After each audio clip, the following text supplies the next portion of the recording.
Well, welcome everybody to the annual Astronaut Memorial Service of the city of Titusville, Florida, and the American Space Museum. My name's Mark Marquette. I'm the community liaison for the American Space Museum, just 3 blocks from here. We will hope you all come after this service for, I'm sure you'd like a cup of coffee and maybe a cookie there. Joining me is Al Terrio. He's chairman of the Titusville Flag and Memorial Committee, and he's a lot more than that, and I'll let you talk about that. But we thank you for braving the weather and attending this patriotic and reflective ceremony.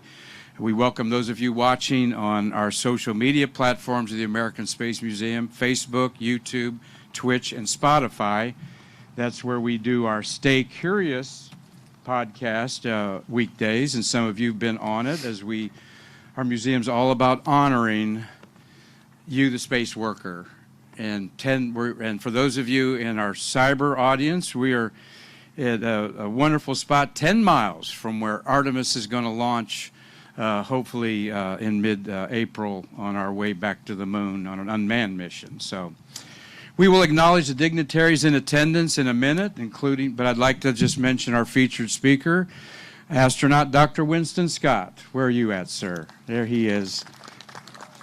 And we're so blessed to have Winston in our community doing so many great things. And though it's chilly out, one thing I'll quickly cut to one of his spacewalks. He's one of the coldest astronauts to ever be placed in space on purpose. They were testing the new spacesuits to build the International Space Station, and am I right? You're about 110 below zero in there, but you were warm still, right? Yeah, absolutely. So you're going to enjoy what he has to share about his friends, and as we remember the Columbia and the Challenger. But at this time, Al? Yes, Mark, thank you. You know, with all this beautiful Florida sunshine, if we fake it, the folks watching us worldwide will think, it's 80 degrees out here, right? It's a beautiful day. It's a beautiful day. At this time, we'd like to have our opening prayer and blessing of the flowers from St. Peter's Orthodox Catholic Church down in Port St. John. Please welcome Father Frank Cosentino.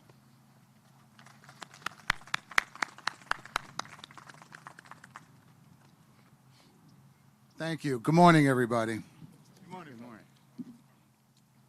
As I will be praying, I'm praying in a way as to not insult anybody.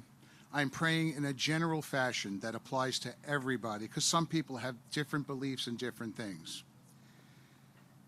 Heavenly Creator, we come before you this day, bowing our heads in humble adoration to hear the words of our prayers for our heroes who have gone before us, who represented the pride and courage of this great nation, our astronauts.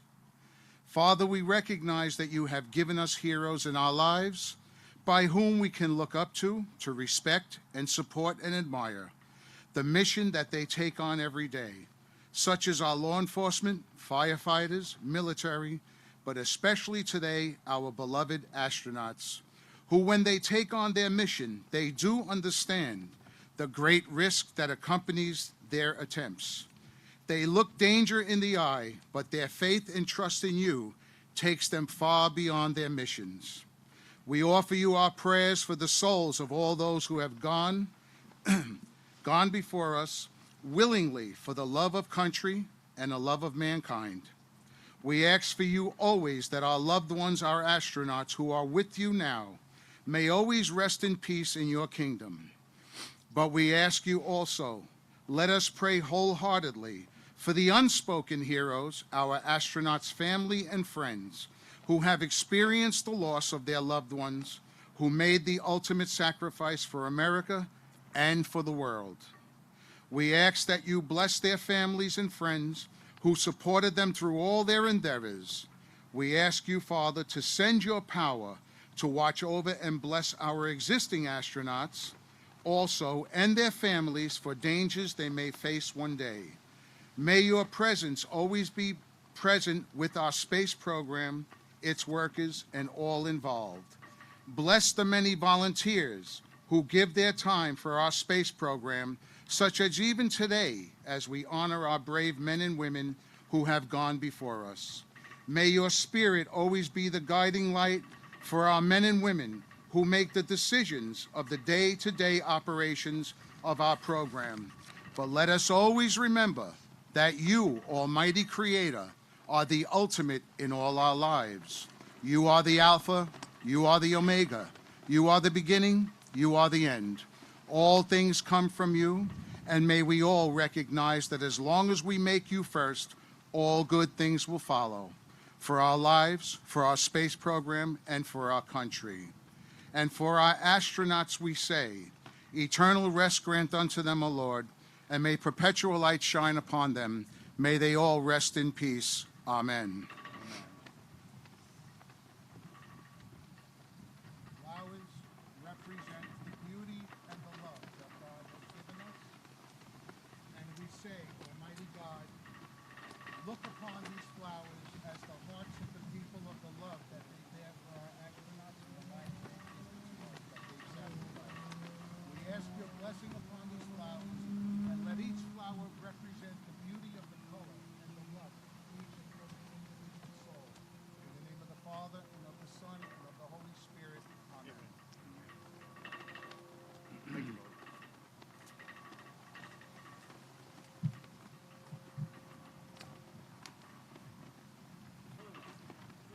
At this time, Mr. Thomas Patton of the DAV 109 is going to reposition our flag, assisted by cadets from the Titusville Civil Air Patrol. Orders of the day, flag at half, stand. Color guard, post.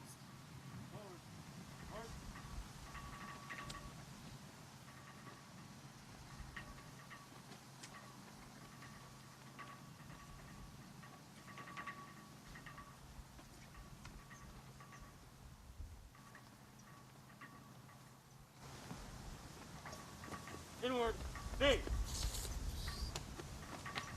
Prevent, arms.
At this time, Ms. Jill Bremer will lead us in the Star Spangled Banner. If you'd like, please join me. Oh, say, can you see by the dawn's early light what so proudly we hail at the twilight's last gleaming, whose broad stripes and bright stars through the perilous fight o'er the ramparts we watched were so gallantly streaming,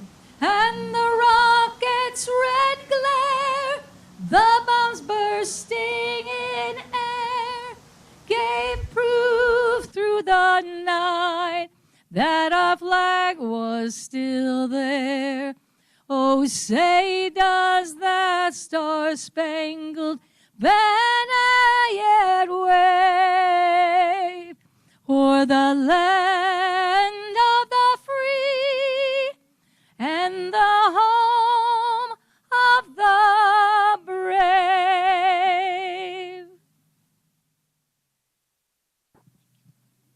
Titusville is so awesomely fortunate to have our own Betsy Ross. Miss Jonda Irwin with the Pilots Club of Titusville. Please join me in the pledge to the flag. I pledge allegiance to the flag of the United States of America and to the republic for which it stands, one nation, under God, indivisible, with liberty and justice for all. Thank you, Ms. Jonda.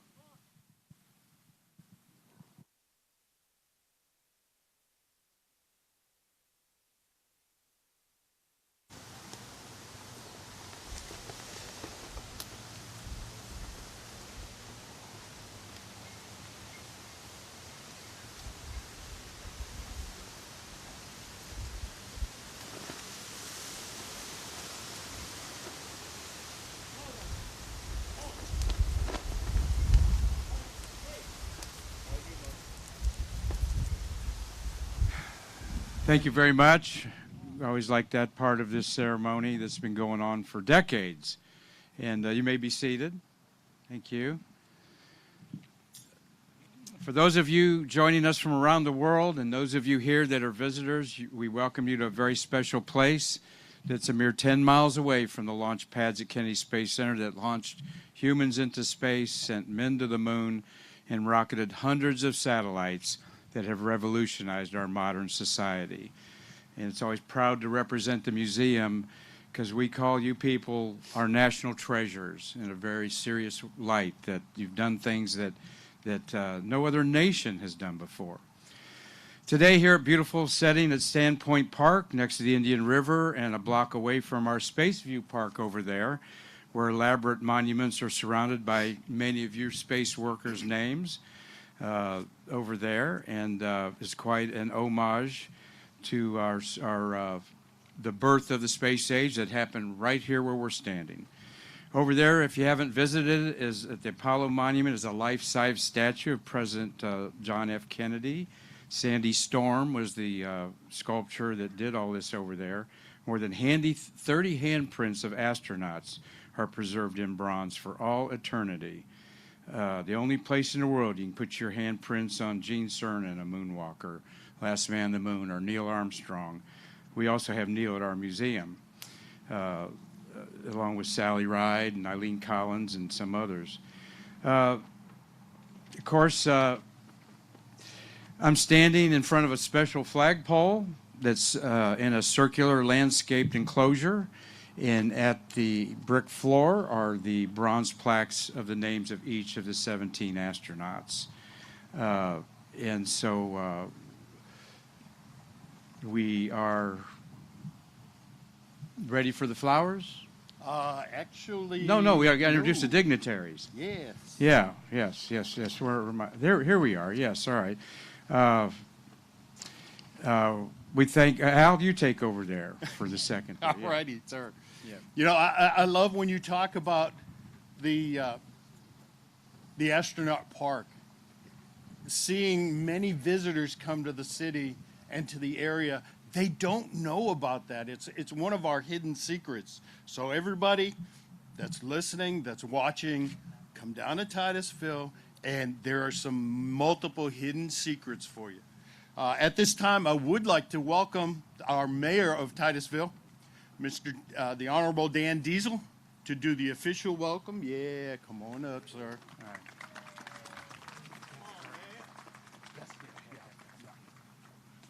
How are you? Very good.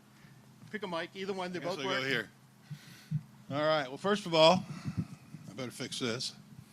I would say as I was getting ready, like you, if we were getting ready to go to a launch, we'd be looking for the no-go. but because you guys are who you are, I knew we'd have a go. So I appreciate you being here. I thank you for being here today to help us honor, celebrate, and remember our astronauts who bravely gave their lives for the advancement of our country's space program. Each and every one of those astronauts are heroes. They're heroes to you. They're heroes to me. They're heroes to our community. They are heroes to our city. And they are heroes to our country. I truly feel that heroes in my world, and I moved here in 1965 with my dad, with McDonnell Douglas, with the Gemini program.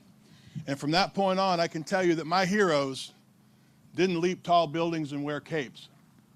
My heroes wore astronaut suits, walked on the moon, walked in space, and did things that were very, very high risk to advance our space program and to advance our country.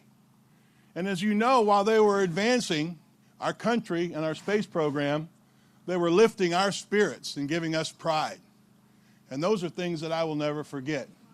Just like you, I will never forget where I was for each one of these brave astronauts' loss. But I also will never forget where I was when the first spacewalk took place, when the first walk on the moon took place. And I'll be very honest with you, I lived in a household with my dad, we weren't going to miss it. And I can tell you that take it a step further, I also remember Apollo 13, going to my church, IRC United Methodist Church, still there. Going there every night during that mission when things went bad. And then they went miraculously well. I would say as I conclude that the astronauts are my childhood heroes. They're my heroes now. But I can also tell you, that's going to blow away for sure. I can also tell you that my dad was a hero of mine. And part of the reason he was a hero of mine was his commitment to the space program. He worked for many different contractors, from McDonnell Douglas to Bendix to Boeing to MacDac. He was one of those guys that when a program ended, he didn't know where he was going to go. But I can tell you I admired him and I honored him for that. And I feel that I can look out here now, and some are very familiar to me. You did the same thing. You lived that life. You lived your life for the betterment of our space program, the betterment of our country, and the safety and love for our astronauts. So with that, I would say that you too are my heroes.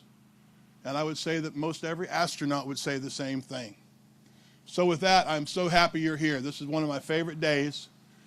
There's nothing more that we can do to honor, or nothing better we can do than to honor our fallen astronauts, our heroes. So with that, I want to thank you for being here, and I want to introduce a good friend of mine and somebody who's been here, I found out, as long as I have, because she's got a similar story, and I didn't find out until I became the mayor and she was a county commissioner that I was in 5th grade and she was in 3rd grade at Imperial Estates Elementary together. We missed it. So with that being said, great to see you, a great friend of mine, County Commissioner Rita Pritchett. Thank you, Mayor. Thank you. Thank you. Dan, you are such a great friend, and I always try to find him to sit with at these meetings, primarily because he blocks the wind. And Al, I have to say, you have a way of, Mr. Al? Al. You find a way of picking the coldest day of the year to have this. Your fault, Al. This is not the coldest day. Oh, don't tell me that. All right, he got a day early. It's so good to be with you guys here today, and Dan and I do share a lot of those same stories. We moved over here when I was a baby. My dad was in the Air Force, came right over and worked for the space program. All we've ever known is space and astronauts, and they are our heroes. And all of you, if you worked at the Space Center, you got a family member, would you raise your hand for me? See, it's just so wonderful. We build rockets here, and it's such a great history and a lineage that we have here. And I wanted to mention this today. I'm not going to repeat a lot of the stuff Dan said, but you know, with the world we're in today, there's so much knowledge. It's so easy to get a hold of knowledge through, you know, the Facebook, Spotify's, and all these things. And without wisdom of knowing how to use that knowledge, we won't get anywhere. And it's so important that we do remember these things. There's such a move to try to wipe out our history right now. And it's so important that we remember our history, remember those people that laid down their lives to move us forward into the things that we have. You know, the Bible's real specific about having knowledge and wisdom, and it's so important to have wisdom as we use this knowledge. And so on that, I do want to ask you, Astronaut Scott, is the Earth round? Absolutely. Okay. There's so much noise going on out there with things. So it's so important that we move forward nice and round. We move forward with the truth because we have a generation coming up, and I don't want to lose a generation. And I do want to say God bless you and your families, and God bless America. Thank you. Thank you very much, Rita. Very good. Yes, the Flat Earth Society, as an amateur astronomer, I've never heard anyone talk about the Flat Mars Society, because we're pretty sure that's round, so forth. So we wanted to acknowledge a few people here that have made this possible, and a few other people I see in the crowd. Some of you will be giving the flowers, but I wanted you all to acknowledge Miss Doris Ripley. Doris is 100 years old. Did you drive yourself here, Doris? Anyway, I wanted to acknowledge her. Yes. She was a secretary. Yes, she did drive herself. Yeah, she drove herself here. She was a secretary at the Cape. Remembers a young Walter Cronkite fumbling through her files that she hoped she had locked, or she would have been fired. Remember that? Tell me about Walter Cronkite. At any rate, Doris, thank you for being here, honey. We appreciate you. And I would like your committee, the Flower and Memorial Committee. Flag and Memorial. Flag and Memorial.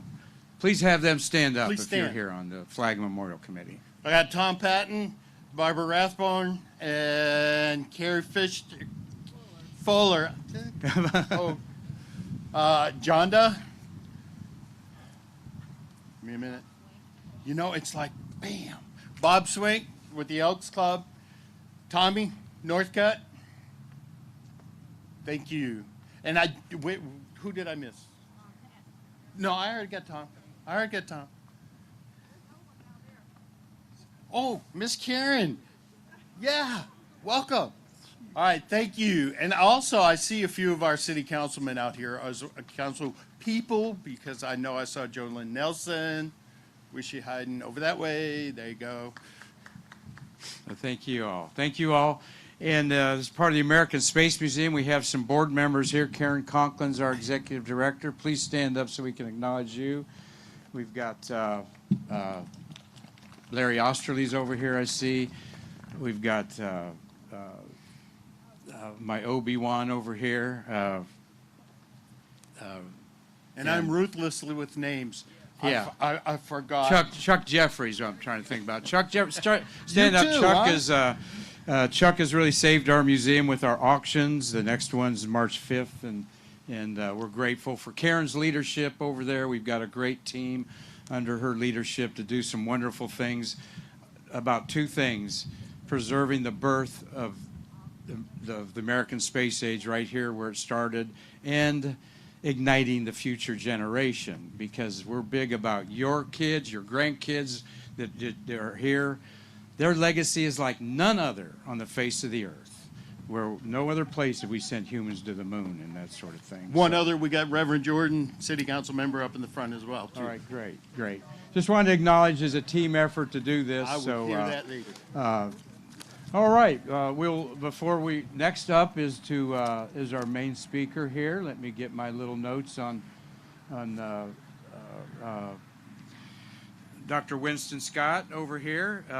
I've been on the Space Coast, privileged to be doing this for about 4 years, and wherever I go in rotaries and chambers and stuff like that, I see people's eyes light up when the name Dr. Winston Scott comes up. And also, it's very hard to find a picture of him not smiling. As I was looking for one to promote our event here, and his smile's too big for the seriousness of this event. But he is a strong communicator for the African American community. He has the precise mind of a jet fighter pilot and is in rhythm with life like a jazz musician. which he is indeed a masterful trumpet player. Mr. Scott has been an educational leader since he left his NASA days, particularly as a senior vice president and advisor to the president at Florida Institute of Technology in Melbourne. Wonderful institution up there. I'm always happy to be at that campus. Winston was a mission specialist in the shuttle, testing space suits and spacewalking techniques. On 2 shuttle missions, he was on Endeavour STS-72, 1996. That's when they put the deep freeze on you, I think, right? And then in 1987, 23 years ago, a couple of weeks ago, I reminded him, he was on STS-87. He spent 24 days in space, 3 spacewalks, totaling 20 hours, which is a lot of training and work, folks. You just don't put on a thermal underwear and run out there, of course. But when this man comes up here, envision him grabbing an orbiting satellite with his bare hands, right? I love that part about you. He was a Navy pilot. So those of you that fly F-14s, FA-18, A-7 Corsair II, and helicopters. So he can probably tell you in detail about all of his 200-plus landings on an aircraft carrier, because they all can. Winston is a very accomplished jazz trumpet player. I can't wait to hear him play at something around here that we'll do. And he says if you want to know what it's like to walk in space, listen to the Miles Davis song, In a Silent Way, is a great interpretation, he says, in his book of what it feels like. In his book, Reflections from Orbit, is a nice little short tome there that really hit home with me because he had a seminal man in his life called a Mr. Ledoux in high school that completely changed this man's life in high school by getting him into college. And I just love that about the simple twists of fates in our life are so precarious. We all can look back on one seminal moment that brought us to where we're at here today. So without further ado, happy that he even knows me, Dr. Winston Scott, please come up. Good. All right. Thank you. Thank you. His hands are warm. Thank you very, very much. And how's everybody doing this morning? You're doing good. Life is good in spite of all the craziness that's going on in the world. We have a beautiful day here in Florida. Happy to be here. Thank you so much for allowing me to come out and share just a few remarks with you. I'd like to recognize the Civil Air Patrol young people, because everything we do in America, everything we do in the space program is about Earth, is about the future. They are the future. You guys did a really great job for us, so I want to pay particular attention to them. I also want to pay attention to Miss Ripley. I don't know her, 100 years old. 101, fantastic. I've got my Corvette over there. After this thing is over, I think I'm going to turn you loose in it, and I bet you could whip that thing all over the place. But seriously speaking, very glad to be with you. I'm just going to share just a few remarks with. As I was sitting here listening to the introduction, several things did strike me. First of all, it is chilly here in Florida. Relatively cold. And it didn't occur to me until you mentioned it that it was 25 years ago, almost to the day, that we landed from my first space flight on Endeavour. And as I think back on it, when we launched on January 11th, it was cold, unusually cold. We landed on January 20th, 25 years ago. It was unusually cold when we landed. And as Mark alluded to, although I like to think I'm the coolest astronaut, I was pretty cold in space because I got to test improvements to the EMU, the Extravehicular Mobility Unit. And as I think back on it, I can remember being outside on the spacewalk, latching my boots into foot restraints on the sill as we approached a night pass. So I'm standing there, I'm latched down, the sun is shining on me. I could feel the warmth inside my suit. As we traveled at 17,500 miles per hour, I could look over my shoulder and see the Terminator, that line between day and night. The Terminator passed over in just a few seconds, and all of a sudden I'm in darkness. And just in a few seconds, I could feel the chill begin to beat into my suit. I had all kinds of new thermal improvements on that suit, so I turned them on one by one, and over the next 45 minutes during the dark pass, I gave NASA a commentary and an evaluation on how that suit worked. We got down to over more than minus 100 degrees during that night pass. But I do have all 10 fingers and all 10 toes. Nothing froze off up there. I looked out over my shoulder. I could see the Terminator coming again. We passed through that gray area, and all of a sudden I'm in sunlight, and I can feel the heat begin to beat down into my suit, and I deactivated those devices. And so I am the coldest astronaut, I think, that ever flew in space. It was a very successful test. After that, when we did our deorbit burn, we entered the atmosphere, we descended, and we landed safely back here at Kennedy Space Center. I was very fortunate because I was able to complete a mission and safely return to Earth, whereas the astronauts we're here to remember today were not so successful in that respect. They were not able to come back from their successful mission because, as you know, they lost their lives in service to this country and in service to NASA. But it's interesting how you look at things, and maybe I'll look at things a little bit differently. I can remember when, I don't really remember Apollo 1. I was kind of young then. I remember when Challenger happened before my days in the program. And I remember Columbia because I know all the Columbia astronauts. They were my peers. I knew them all. And when those things happen, it's sad for us. It's a very, very sad day. But on the other hand, perhaps it should not be all that sad, because when I returned from space, I descended.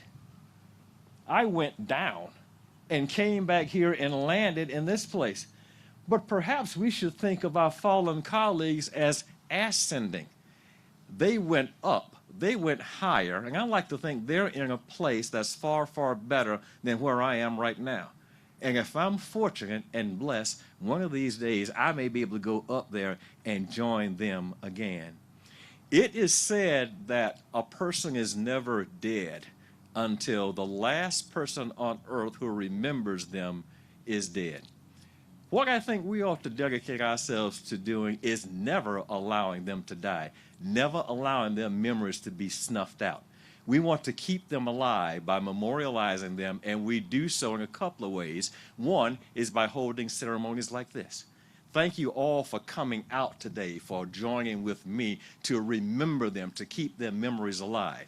Another way that we want to keep them alive is by continuing to push, to support, to be sure that our country continues to move forward into space. It is very important that America continues to lead space exploration to, in the words of the science fiction people, boldly go. We want to continue to boldly go out into space and to achieve new heights and to explore new worlds. Only then can we be sure that those who lost their lives did not do so in vain. So thanks again for allowing me to just share a few thoughts with you this morning. You have been a wonderful audience. God bless you. God bless America. God bless and rest in peace our fallen heroes. Thank you. Thank you very much, sir. Yeah. Thank you very much, Dr. Scott, for those uplifting words. We love that. Al, we're going to introduce. Yep.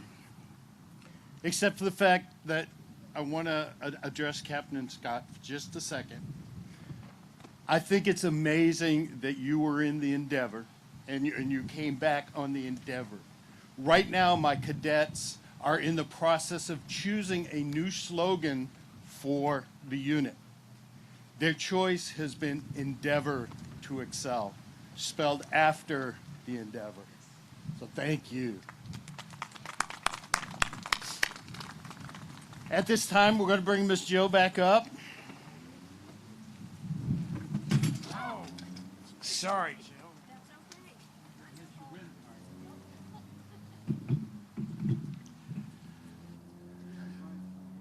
One of my favorite songs that she does is From a Distance.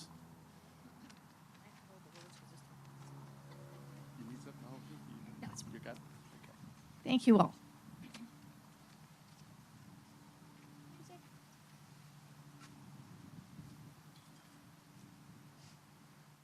Where's the music?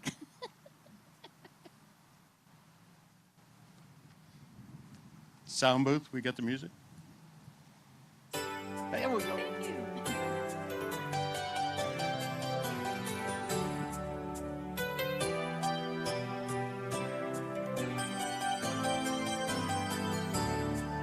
From a distance, the world looks blue and green, and the snow-capped mountains white.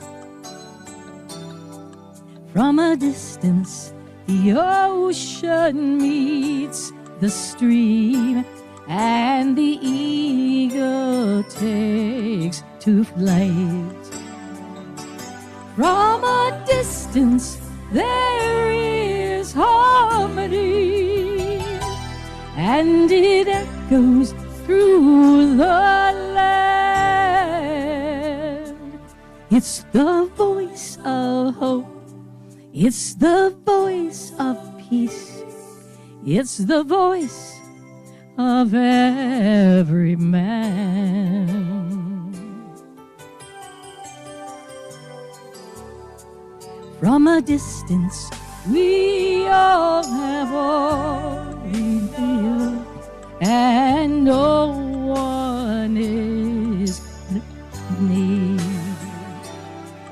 And there are no guns, no bombs, and no disease, no hungry mouths to feed. From a distance, we are instruments marching in a common band, playing songs of hope, playing songs of peace. They're the songs of every man. God is watching us. God is watching us. God is watching us from a distance.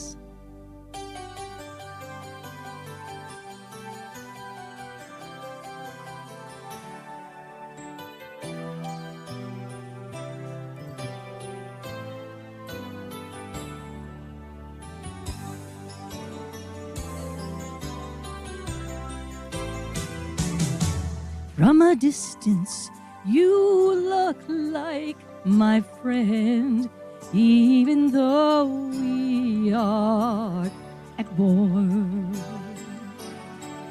From a distance, I just cannot comprehend what all this fighting is for.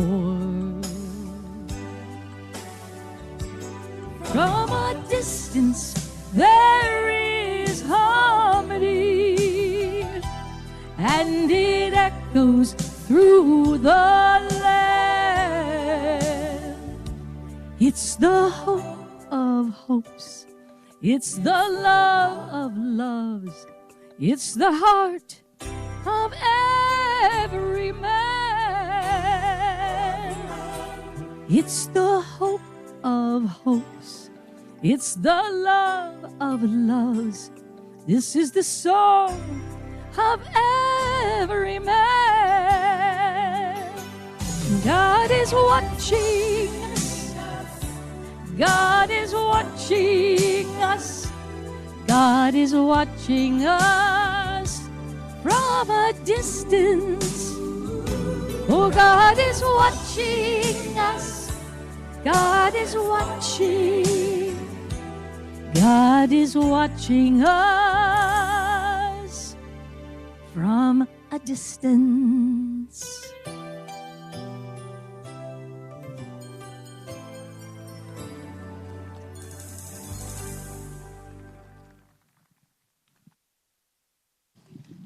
Is this one? Yeah, there we are. We're going to have the leaf lane here just in a minute, but Mr. Terry White, many of you know, space shuttle worker, he wanted the opportunity to share something. Thank you. For those of you that don't know me, I was one of those lucky individuals that got to work the entire space shuttle program. I worked STS-1 all the way to STS-135, so I was very proud to do that. But 2 years ago, I was at a presentation where astronaut Steve Smith was talking to a crowd of a couple of hundred people. In the middle of his presentation, he stopped, he stood there silent, and he looked at the audience and said, "Even astronauts have heroes." The audience was a little baffled, but he said, "My hero's sitting right there," and he pointed at me. He said, "My hero is Terry White and all of the other people that worked in the space shuttle program, making our vehicle ready to go to space, carrying us there safely and bringing us home." So I thought that was really great, but at the end of the presentation, Steve and I had a cup of coffee, and he says, "Now I'm tasking you to go tell everyone who worked in the space shuttle program that in the eyes of the astronauts, they are heroes." Amen. So since many of you are here, I wanted to pass that message on to you. Thanks. Thank you, Terry. Just one of the many like you that embrace the American Space Museum and the whole Space Coast cause to keep everything fresh and embrace this new rocket renaissance. Mark, since there is somebody that we forgot to mention earlier. We don't want to get in trouble either. No, especially this gentleman, since usually he carries a sidearm. But our chief of police, John Lau, is out there. Thank you, Chief, and all the city officials here today. And especially, you know, if you notice, they've got traffic blocked for us, and they keep us safe all the time. So it's an honor to have you here with us, sir. the wreath. The wreath. All righty. At this time, we are going to go ahead and place our memorial wreath. If Mayor Diesel, Commissioner Pritchett, and Captain Scott would come forward, please.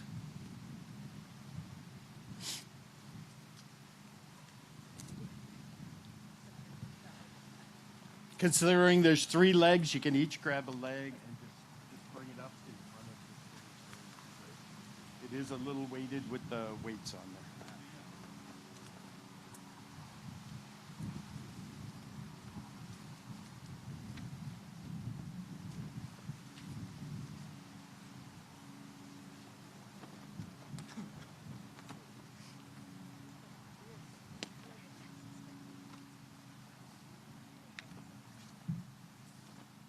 Well, we're going to let you stand there for just a few minutes while everybody gets this awesome picture of the 3 of you standing there. I mean, actually, I think probably it should be the other way around, and ma'am, you should be in the middle of them so we have the rose between the 2 thorns. There you go. Awesome. Thank you so much. Well, you know, thank you so much. That's it.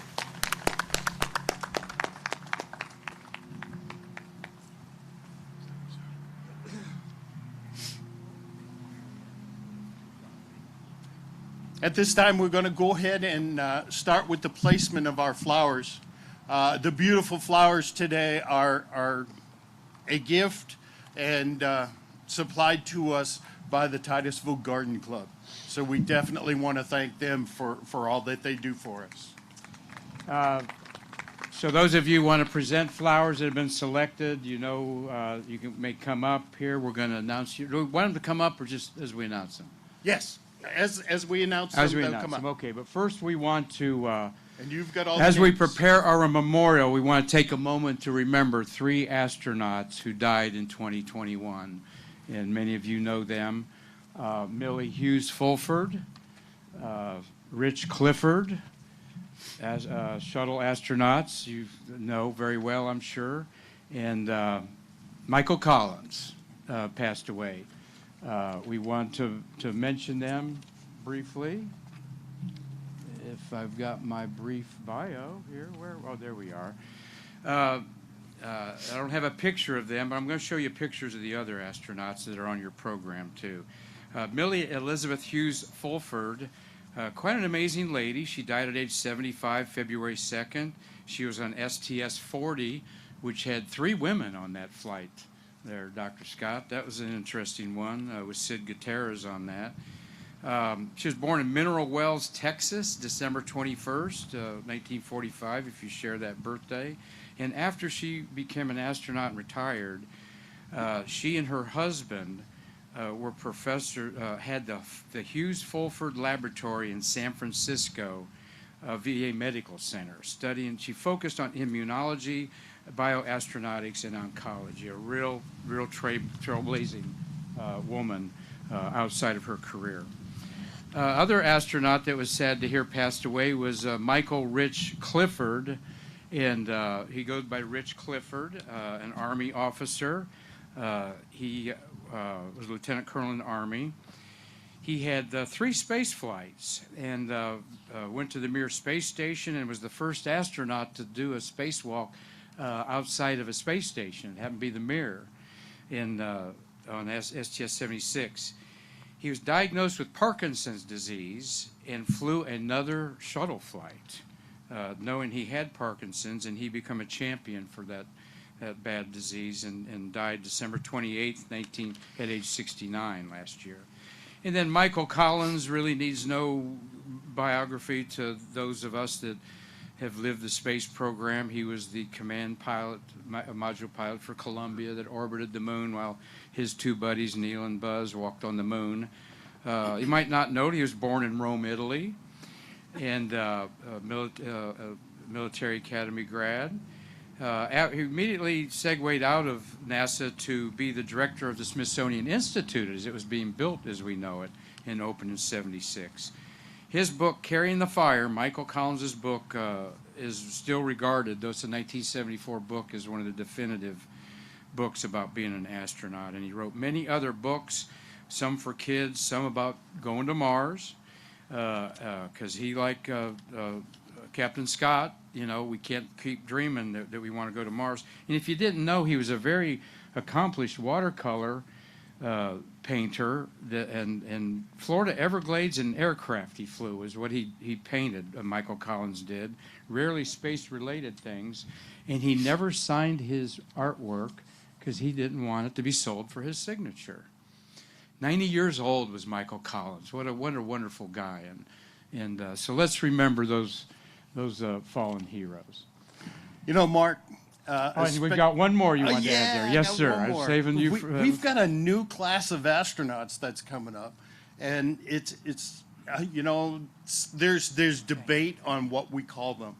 Some want to say they're astro tourists, which, hey, I'm waiting for the coupon day so that I can join that club. But Glenn DeVries, who rode up who rode up with William Shatner on the Blue Origin flight, tragically passed away in an private aircraft crash this past November as well. So we want to keep that in mind as well. Indeed. Thank you, Al. Well, let us honor our fallen heroes. This morning is January 29th, 2022, and we want to keep alive the accomplishments of the 17 astronauts who lost their lives in the tragedies that ironically occurred during the same week of the year. The Apollo 1 fire, January 27th, 1967. The launch explosion of Challenger on January 28th, 1986. And Columbia reentry tragedy on February 1st, 2003. These 17 pioneers exemplified the best America has to offer in courage, integrity, and persistence. They knew the risks of spaceflight, they savored the rewards of being an astronaut, and they sacrificed their lives in the pursuit of knowledge and exploration. As you reflect on each person as we share a brief biography, keep in mind that these brave explorers represent a spectrum of cultures, races, and genders.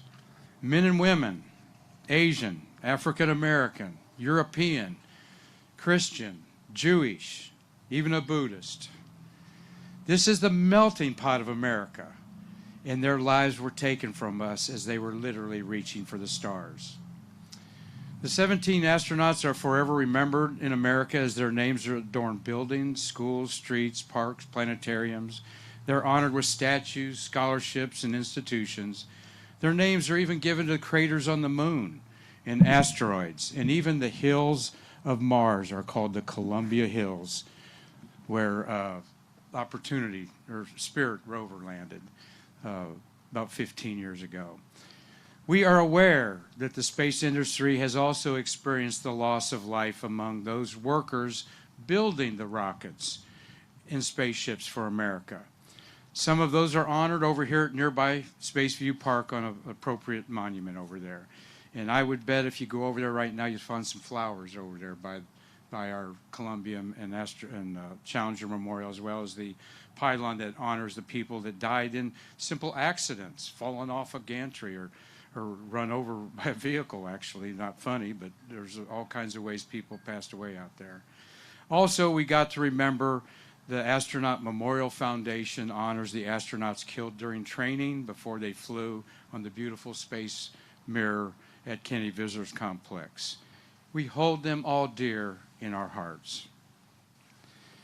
Today, we humbly honor the crews of Apollo 1, Challenger STS-51L, and Columbia Space Transportation System 107, right here at Sandpoint Park, a dozen miles from where they rode rockets into space. We honor them not because they tragically died. We celebrate each of them because they lived, because in their lives they helped change the world. We will start first with Mr. Bob Seek. Mr. Bob Seek is presenting the flower for Virgil Gus Grissom. Wanted to show you a picture of Gus there, as I will most of them if they don't fly out of my hands here. But Bob, of course, is the launch director. He had an illustrious NASA career. He launched about 50, about four, I think it's 55 is what he launched shuttles. So, and Bob has been a former treasurer of our museum and a great community leader in many things in there. So thank you, Mr. Seek. It reminds me also we'll have the cadets stand by there.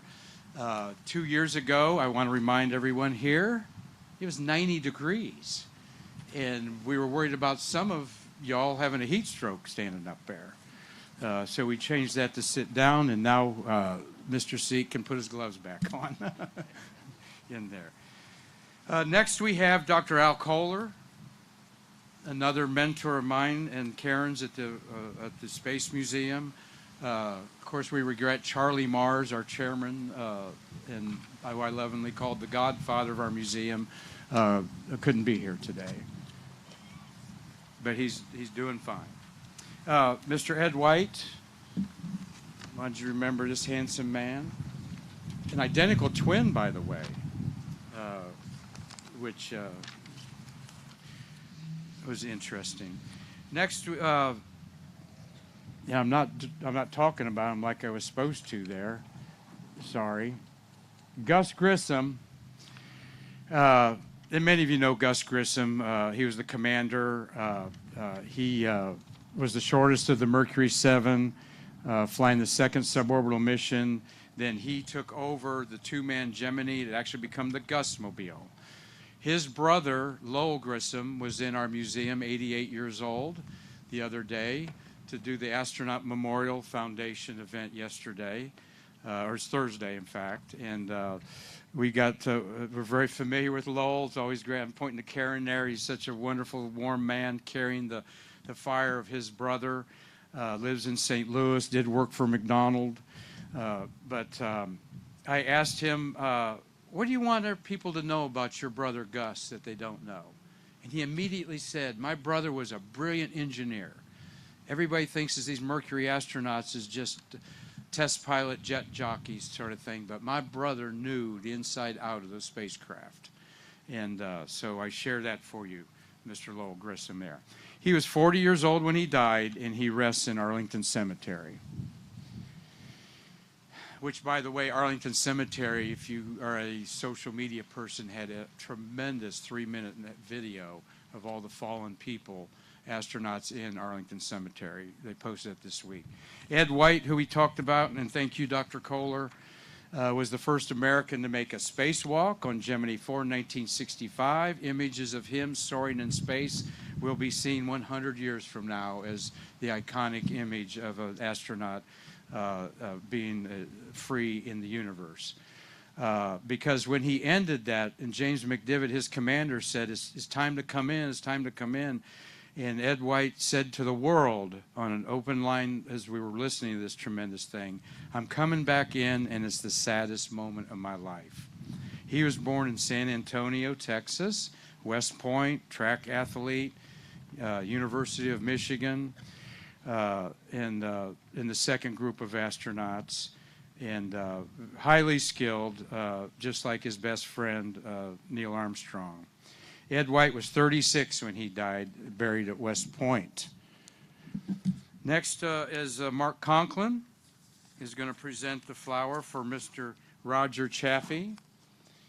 I met his daughter last night at the Grumman workers are having a 50th anniversary of Apollo 13 tonight, 52 years later because of COVID. But Mark Conklin is president of the Noon Rotary here in Titusville, and he's luckily enough to be married to Karen, our executive director there. They've been involved with this museum over 2 decades, and we appreciate all Mark does. Roger Chaffee was one of the more brilliant early astronauts, you better believe it, and he grew up in Grand Rapids, Michigan, and there's a statue to him there, one of over 24 Purdue nauts, astronauts from the Boilermakers of Purdue, just like Gus. And he was very teachable, smart, and he was certainly on a fast track to be a moonwalker. He was 31 when he died, and his resting place is beside his commander, Gus Grissom, at Arlington Cemetery. We now honor the Challenger astronauts. The 25th launch of the Space Transportation System had this weird number 51L, and that was for accounting purposes, believe it or not. The 5 was the fiscal year, 85, and the 1 was it was going to land at Kennedy. The 2 would have been Vandenberg, which they never did. And L was kind of 1, 2, 3, whatever. So after this mission, they started numbering them so everyone could understand it, except the button crunchers and NASA, Congress, I guess. And of course, we know the story, and we've always take the high road at the American Space Museum is not dwelling on these tragedies. There's plenty of information and books written about them. Interestingly, when you look back on 1986, this was the last appearance of Halley's Comet. And one of the primary missions was a telescope that was going to study Halley's Comet. Now, I would like to think I'm going to live to see Halley's Comet again, but that's 2062, Al. 40 more years. I'm going to be here. I hope they invent something, all right? Got 101 sitting out here, so, you know. That's right. Well, we know it was too cold. We know there was other problems. And we know that the age of innocence was over for the transportation system, that NASA had put all their faith in so arrogantly, saying that single-stick rockets would never be used again. And that all changed on January 28, 1986. We were going to launch civilians into space, just not Christa McAuliffe, the teacher, but Bob Denver, the musician, was very highly on a list, as well as CBS newsman Dan Rather, and the celloist Pablo Casals. They wanted to send artists, photographers up there so that they could relate it to the Joe and Jane Americas out there. President Reagan was to give a State of the Union address to Congress that night, and instead he talked to our nation live from the Oval Office. At about 5 o'clock, soothing our sorrow of a nation that mourned. And here's what President Reagan said. The crew of the Space Shuttle Challenger honored us by the manner in which they lived their lives. We will never forget them, nor the last time we saw them this morning, as they prepared for their journey and waved goodbye and slipped the surely bonds of earth to touch the face of God. All the 7 Challenger astronauts have named after them streets, schools, planetariums, and there's a few institutions and schools around here that bear their names. So today we honor them. First, Commander Francis Dick Scobee. Chuck Jeffrey, please. There's Chuck there. Chuck is our Chief Operating Officer at the Space Museum, directing us on things. And like I've come before, he is a memorabilia expert over 3 decades. Dick Scobee was the commander of the mission. And let me get our pictures of our guys there. Here's Mr. Scobee. His second flight, he was a pilot, a one-time pilot, and then a commander. And I'm always intrigued by that. He was born in Clay, Elam, Washington. C-L-E and then capital E-U-M. Clay, Elam, Washington, an outdoor haven, a decorated combat pilot in the Vietnam War. He was one of the 35 new guys, all right, that all flew. And he piloted Challenger on STS-43 in 1984. And when he died at age 43, he certainly was going to command many more shuttle missions. And he is buried in Arlington Cemetery. Next we have up Troy Post, please. Thank you, Mr. Post. You have been involved, I believe, in bringing some of the space companies here with things that you're involved in. And we're so grateful for that. He's doing Michael Smith. Michael Smith, a Navy captain, rookie pilot, born in Beaufort, North Carolina. He got his pilot's license before he got his driver's license. He was a Vietnam veteran, flying various jets, and a Group 9 in 1980 he was selected as pilot of 51L, and he certainly would have been a future commander. He was buried at Arlington Cemetery at age 40.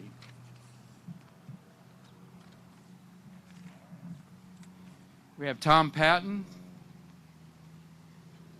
representing Ellison Onizuka. There's Tom. Mr. Ellison Onizuka, born in Hawaii, become the first Asian American in space. On 51C, a year before, in January 85, he flew a Defense Department mission, and you're not allowed to talk about those very much. He was a University of Colorado graduate in Boulder, Air Force test pilot, one of the 35 new guys. He was to deploy the tracking, data, and relay spacecraft and troubleshoot any problems. An asteroid and a moon crater are named after Ellison Onizuka, and he was a Buddhist. He died at age 39, and he's buried in the National Memorial Cemetery of the Pacific in Hawaii, in Honolulu. We have Larry Osterley next, presenting for Ron McNair. Ron McNair was one of the 3 early African-American astronauts. He also flew in space one time on STS-41B in 1984. And God loved these early astronauts, right, Mr. Scott? They were going through a lot of unknowns that they pioneered for his next wave of astronauts to do. And I really hold them in high admiration when they're wearing to space a uniform that is inferior to what a NASCAR driver is going to wear at the Daytona 500, frankly, in there. But that's how we thought this was going to work. An accomplished saxophone player. Would have loved to have heard you two play together in a jazz quartet. He was 9 years old when he refused to leave a segregated library in his hometown of Lake City, South Carolina, all right, until they allowed him to check out books. They weren't going to allow him to check out books. That was in the 60s, obviously, and he stayed there until, and sweated them out, I guess, on there. And today, that library bears his name. He was the first of Baha'i faith to fly in space in there, and obviously great things would have come from Ron McNair. He's buried at Rest Lawn Memorial Cemetery in Lake City, South Carolina. his hometown. Died at age 35. There are more than 30 buildings, parks, and schools named after Rob McNair in America. So we will never forget these wonderful people. Next we have Judy Resnick. Jane Hodges, please. Thank you, Jane.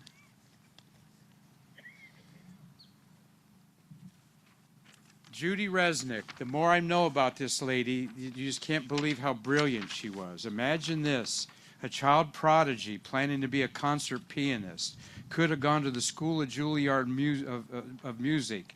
No, I'm going to go to Carnegie Mellon University and be an engineer instead of a brilliant pianist.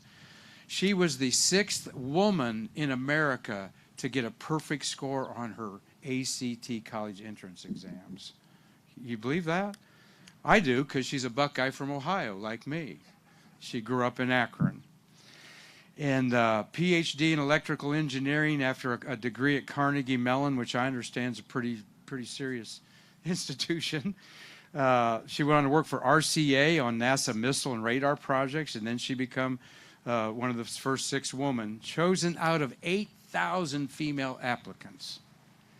She also flew in space on the maiden voyage of discovery in 1984, making her the 4th woman in space, and it's rumored she took a picture of Tom Selleck with her to space. She was a bachelorette.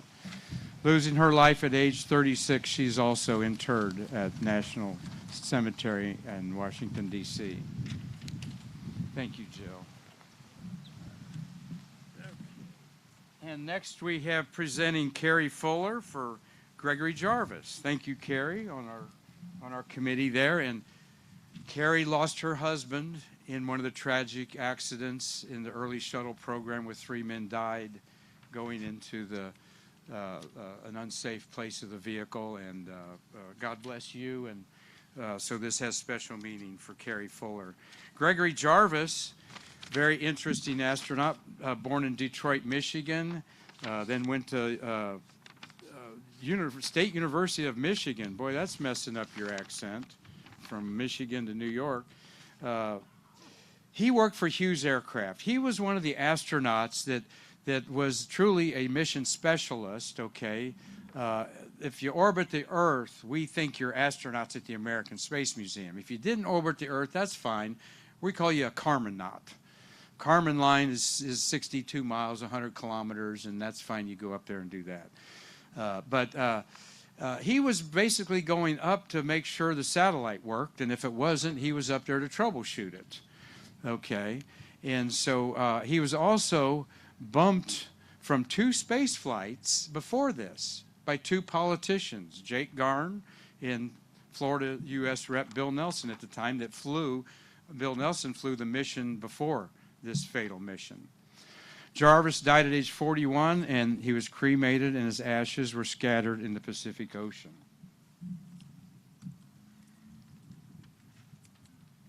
We have presenting for Christa McAuliffe, our teacher in space, Barbara Rathborn.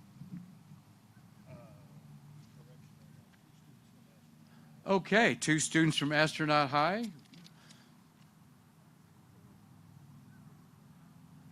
Oh, right, for Christa, yes. And our teacher in space there. Thank you all. What grade you all in? Senior. Thank you. Thank you very much. Christa, on our Facebook page, and I'm sure anybody's Facebook, will you put anything about this lady in cyberspace, and it's going to get read and liked, and we'll put a picture memorializing the coin that they're putting up there, and it'll have 300 shares and reach thousands of people. And we have placed an apple there also, as well as the flowers, so please come up and see that. Born in Boston, okay, she's more known for Concord High School in New Hampshire where she taught. She became a hero to children everywhere in America and is the first teacher in space. She felt it was a role that she was born to play. And fascinated by space travel in grade school, she beat out 11,000 men and women that applied for the Teacher in Space program. 11,000 people wanted to do this. She was going to showcase doing actually lessons from space and they're going to be broadcast to school children. And you know, so the double the hurt of the astronauts, you know, that wanted to go, that knew the risks. Of course, she knew the risks. But for the 35th anniversary of the tragedy last year, the U.S. Department of Treasury issued several $100,000 silver dollar coins in commemoration of Christa. And I'd like to see one of those. You seen any of those, Chuck? Where's Chuck at? She was age 37, and she's buried at Blossom Hill Cemetery in Concord, her adopted hometown.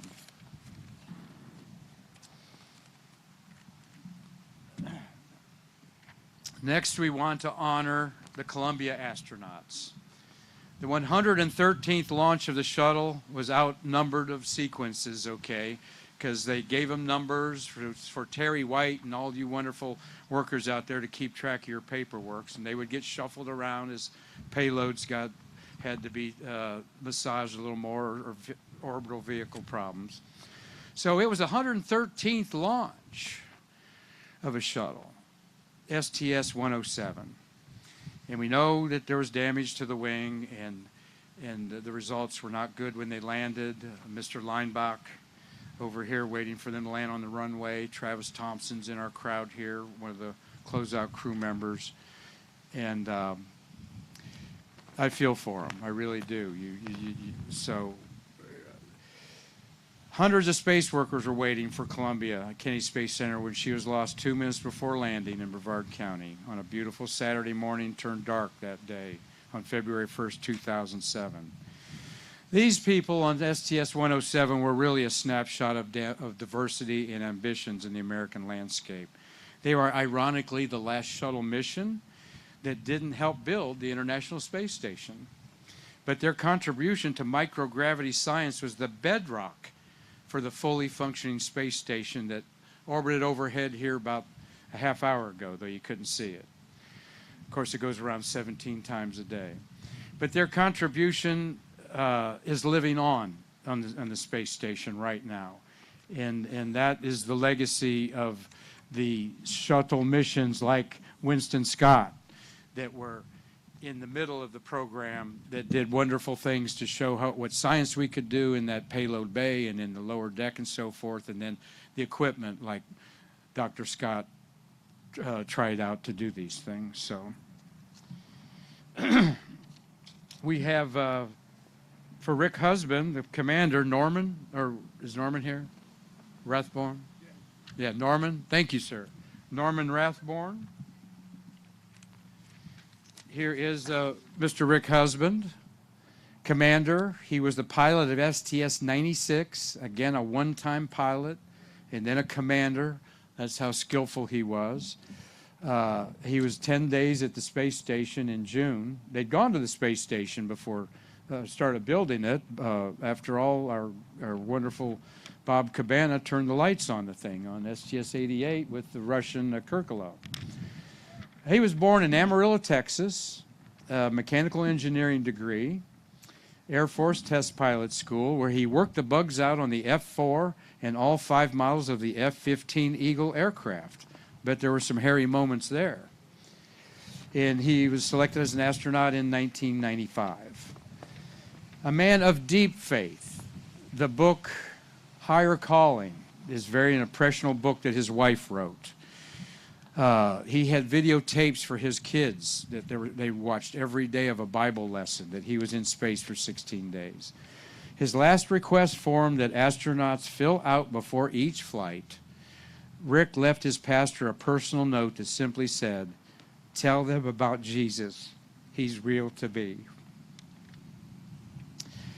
Husband's wife wrote a book in 2004 called Higher Calling. And she said in it that God knew this tragedy was going to happen before he created the earth. Gone at age 45, Mr. Husband is buried in Amarillo.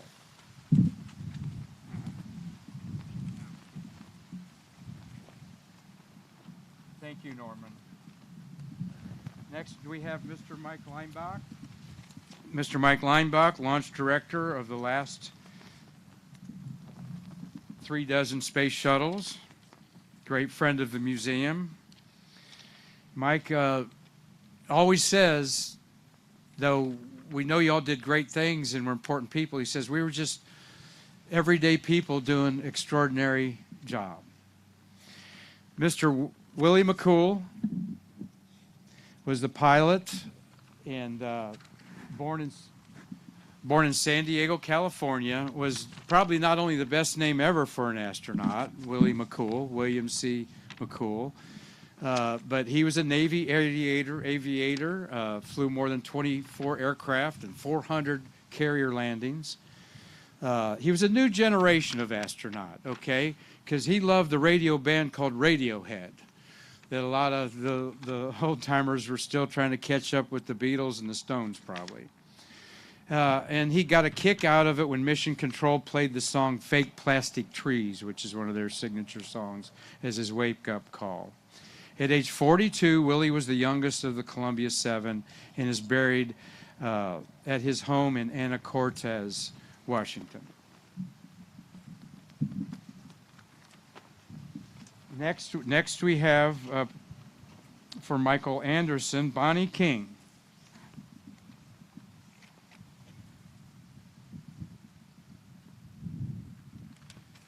Bonnie is with the Space Coast Office of Tourism as their media person, very involved with a lot of the celebrities and so forth, and she's our treasurer at the American Space Museum, and we're so glad that she wants to be a little bit semi-retired, helping preserve the birth of America's great space age.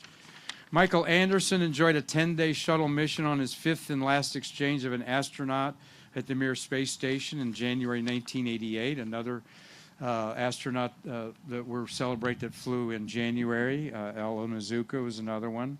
He was born in Plattsburgh, New York, but grew up in Cheney, Washington. He was a physicist and an astronomer at the University of Washington and a master's degree from Creighton University. And went in the Air Force and was a lieutenant colonel. And chosen in 1994, in less than 3 years, he was in space on STS-89 and Endeavour. And this was his second flight. He was the payload commander in charge of more than 80 experiments.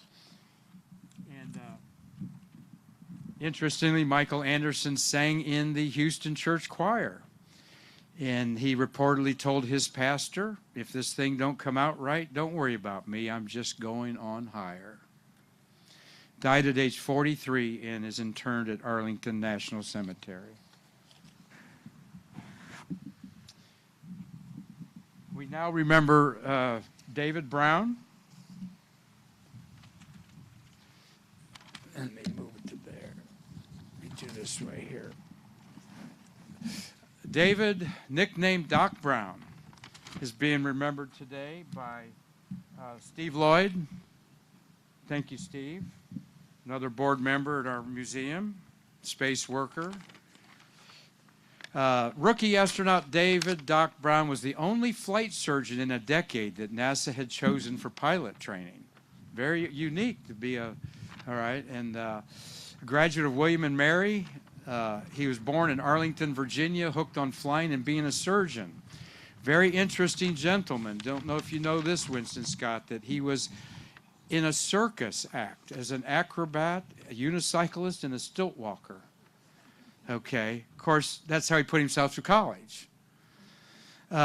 Joined the Navy and soon was flying the F-18 Hornet and the A-6 and the T-38. He was the 1986 recipient of the Navy's Operational Flight Surgeon of the Year. Man, how many hundreds of people did he beat out there? Doc Brown was selected in the 1996 Group 16 with William McCool. At age 46, he is buried at Arlington Cemetery.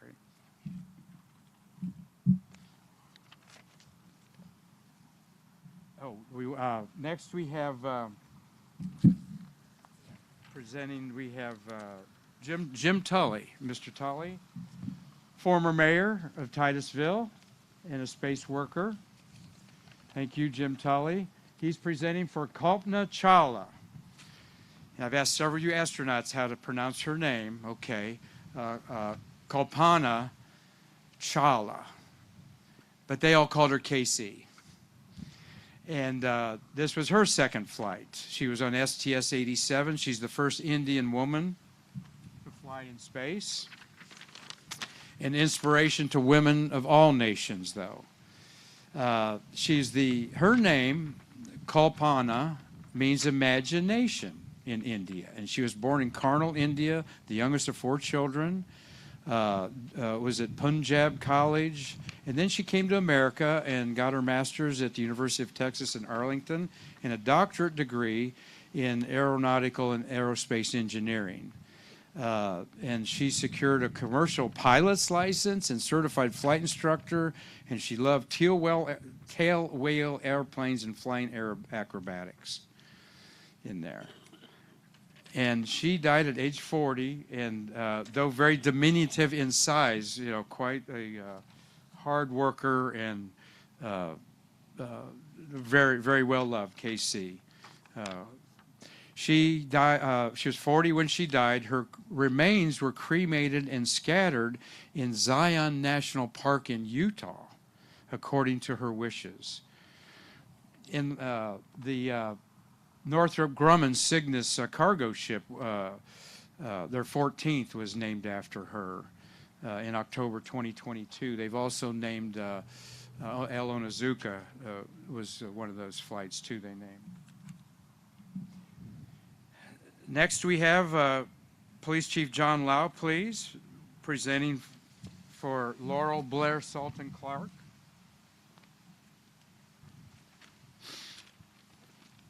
Here's Laurel, a rookie.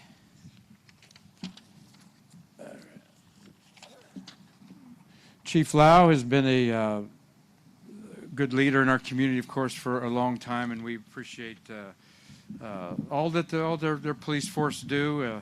In fact, we had quite a homeless situation developing in the park over here that we didn't enjoy, and it was very well taken care of by the chief. Laurel Blair Salton Clark considers Racine, Wisconsin to be her hometown. She received her bachelor's degree in zoology and doctorate in medicine from the University of Wisconsin-Madison. She joined the Navy. Very interesting Navy career.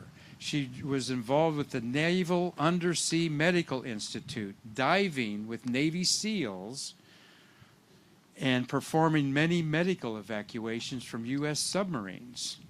Very interesting. That experience definitely would have had Laurel being a terrific astronaut on the International Space Station for our 5 or 6 month stays up there. She experienced the Earth from ocean to orbit and emailed her friends saying that she was busy in the lab, but whenever I do get to look out, it is glorious. This was a mission accomplished for the Columbia crew. 16 days of science in the modern era where most of it was sent back down through the telemetry of our emails and so forth.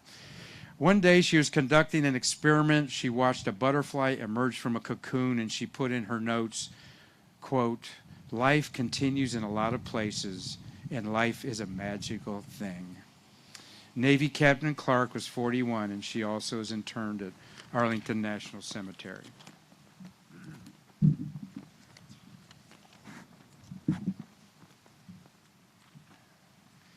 Navdav, presenting here, we have a wonderful Navdav Jerusalemi Yushomi. Has become a new friend of our museum. He's presenting for Israeli astronaut Ilan Rahman, who's a national hero in Israel.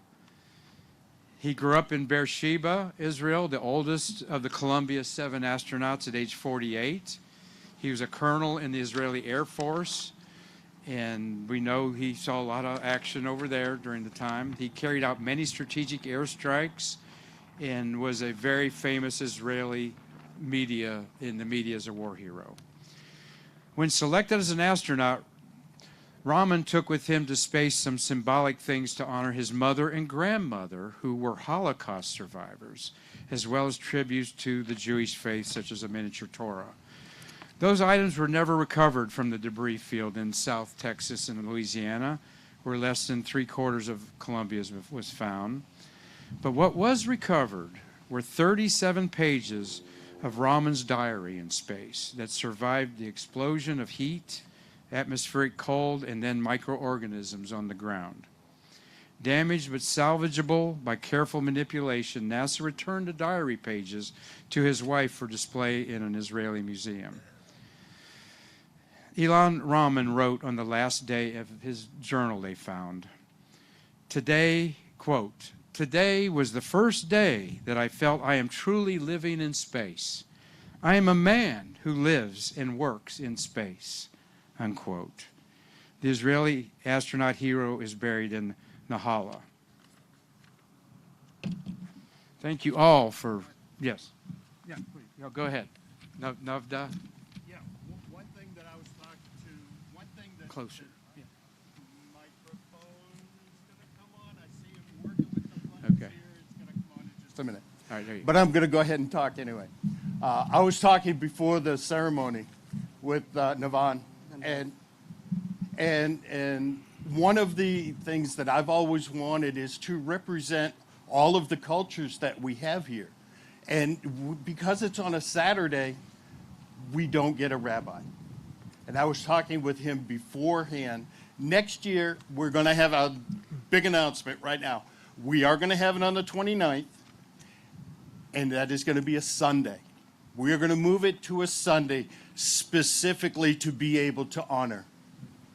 Thank you very much. Thank you. God bless. Awesome. Thank you, God sir. bless. Thank you very much. God And bless. I'm being Yeah. told we need to move. Okay. We need to move. Well, we are at the end. Yes. Today, I want you to take home a piece of these space explorers with you. Think about their short bios there and how it relates to your life, and be grateful that the American space program has changed our lives for the better, thanks to the sacrifices of these brave men and women, willing to serve their country in the exploration of the unknown. And as a new renaissance for space exploration is upon us in this 21st century, let us not forget today's incredible successes are only made possible by the sacrifices made by these small few people. May we end with this final thought. At the dismantled Launch Pad 34 on Cape Canaveral, where the Apollo 1 astronauts lost their lives, is a memorial plaque that says, "They gave their lives in service to their country in the ongoing exploration of humankind's final frontier. Remember them, not for how they died, but for how those ideals for which they lived." Thank you, everybody, for being here for this service, and I'll conclude by saying, may we see you all again to bridge the space between us. Thank you. At this time, one of my favorite hero songs. Miss Jill, would you come up? And at the end, please would do some of the dignitaries for a photo op for our media friends here. Thank you.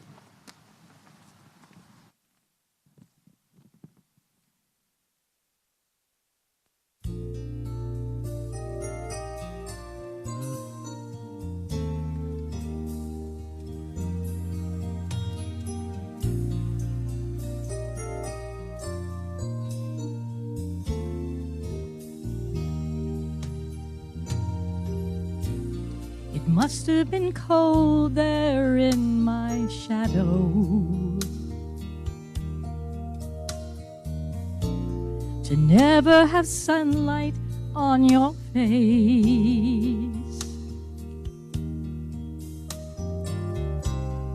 You were content to let me shine.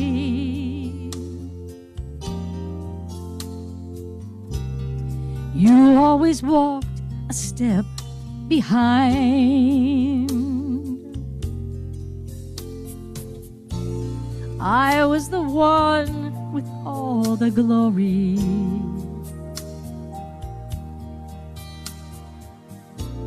while you were the one with all the strength. A beautiful face without a name,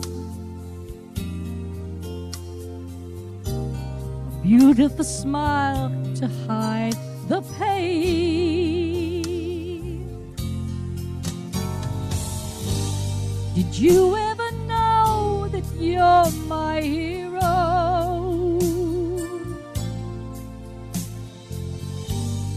And everything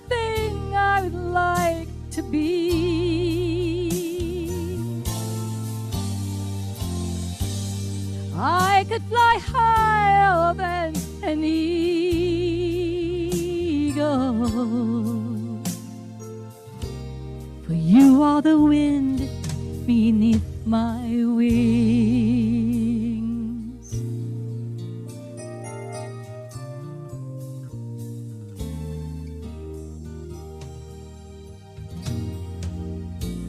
It might have appeared to go unnoticed,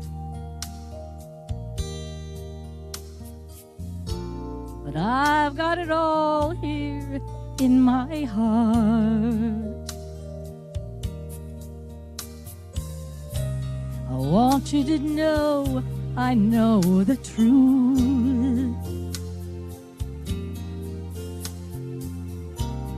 I would be nothing without you.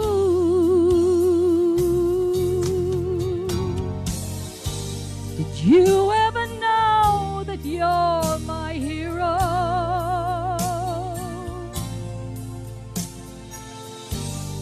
And everything I'd like to be.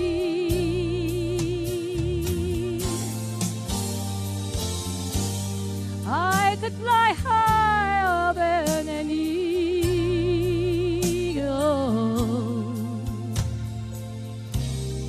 You are the wind beneath my speed.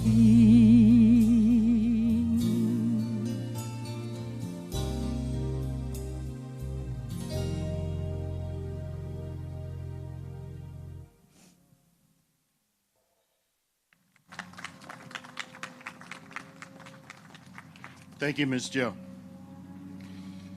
Father Cosentino, would you come up for our benediction, please?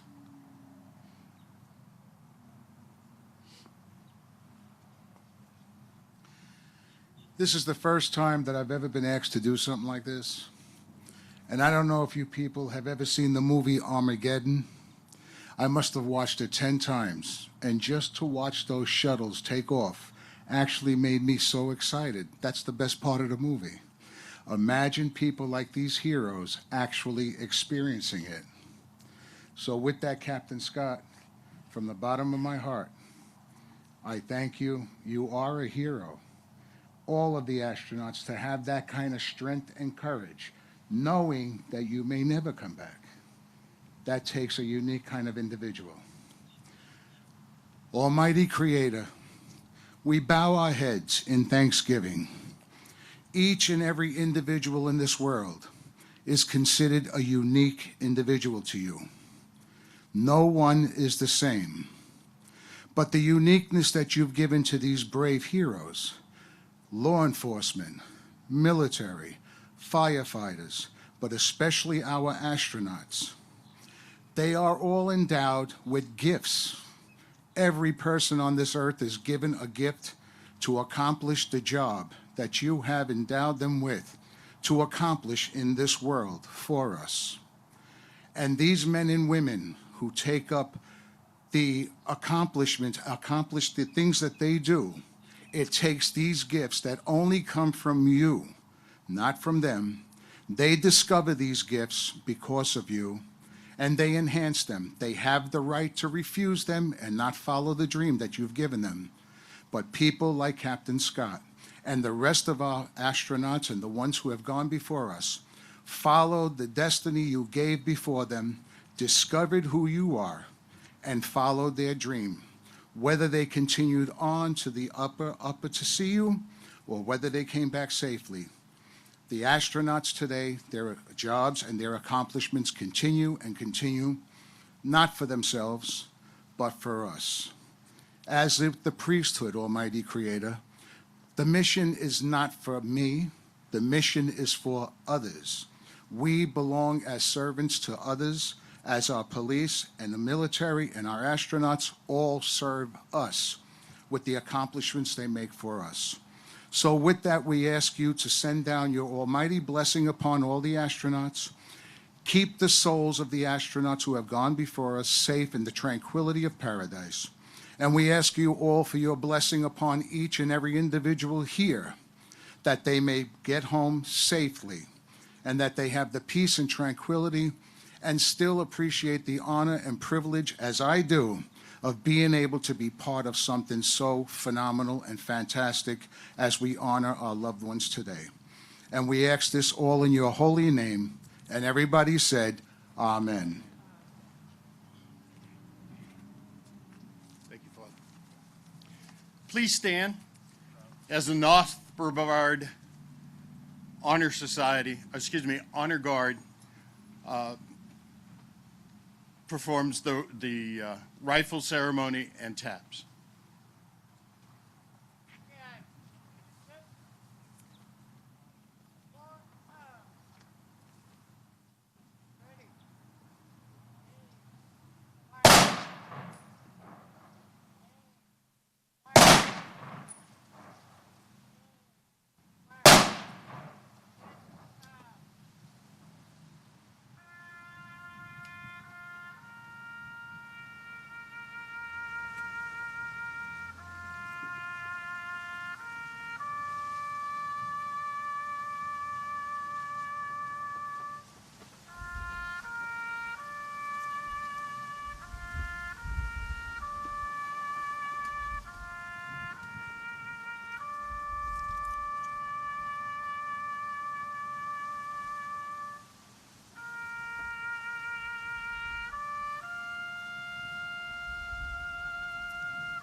While we're standing up, this concludes our wonderful ceremony today. Al Terrio, thank you.